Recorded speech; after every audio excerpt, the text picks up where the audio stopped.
Today, Sam Bankman-Fried faces fresh criminal charges in a newly unsealed indictment. New York's Attorney General accuses crypto exchange CoinEx of operating without registration, and we speak to a witness at last week's Senate Banking Committee hearing on the crypto collapse to find out the first steps she believes Congress should take to rein in the industry.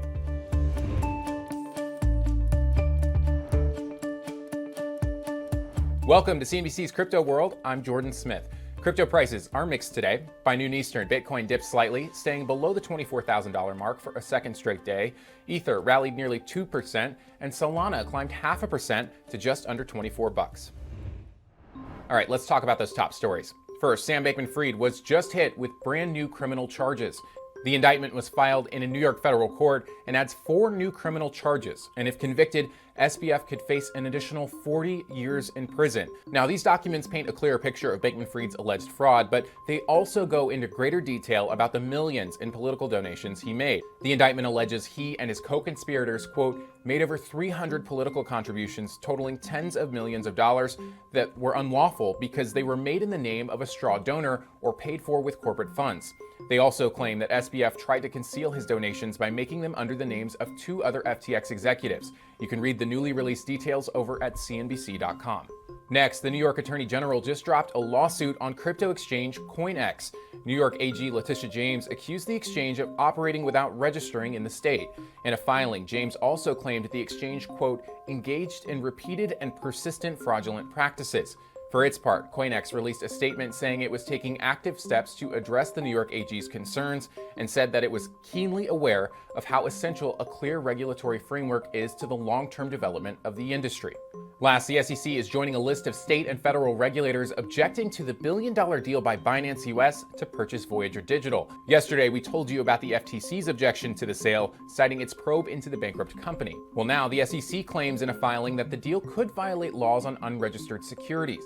The agency said that regulatory actions could make the deal, quote, impossible to consummate. It also raised concerns that the deal didn't clarify whether third parties would have access to customers' digital wallets. All right, for our main story, we're sticking with regulation. The Senate Banking Committee held a hearing last week exploring why financial system safeguards are needed for digital assets. One of the witnesses, Professor Yesha Yadav of Vanderbilt University Law School, spoke with Crypto World's Talia Kaplan about how that hearing went and what she hopes lawmakers implement as soon as possible to protect consumers. When you testified on Capitol Hill last week, you stressed the need to get a regulatory framework up and running quickly. How do you think last week's testimony went? Do you think lawmakers took your suggestions to heart and will act on your recommendations? It's a great question, Talia. I think last week was a really important point in terms of lawmakers being able to collect insight and intelligence from a range of speakers. And it was clear from the questions that there is this movement towards trying to create a system of thinking about regulation that is much more comprehensive than what we have currently. As you know, Talia, we're kind of going through a process whereby we're having ad hoc actions by different agencies.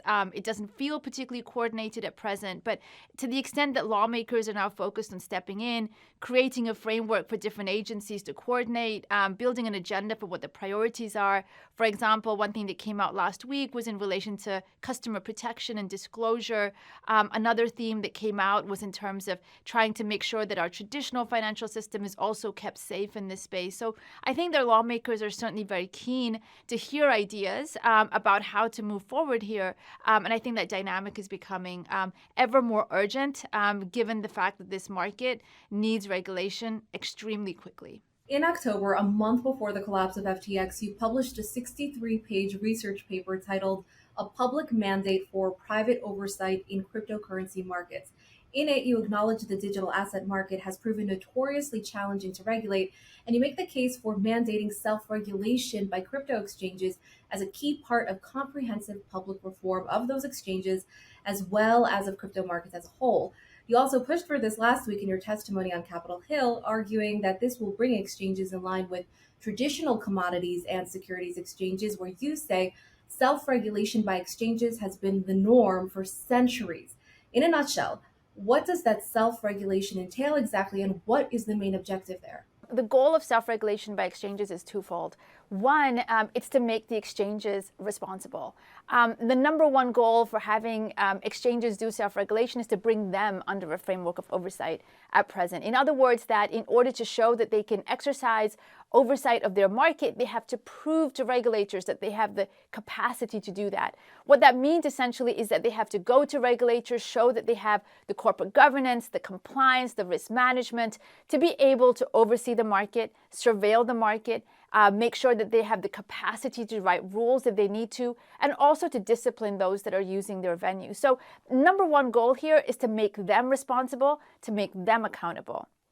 And the other part of this is, this is a system that offers industry a way to deploy its expertise, to deploy its proximity to complex emerging technologies, and to use that as a way to mitigate the risks that are arising in this market, as well as to offer regulators a support that regulators can also use in order to make sure that public rulemaking here, that rules that are being made here are fit for purpose, that these rules are informed, that the exchanges are providing the intel or providing, collaboration to ensure that the rules that are coming out are going to be actually useful and fit the risks that are emerging in this marketplace. How do you think the approach of self-regulation could work now following FTX's implosion?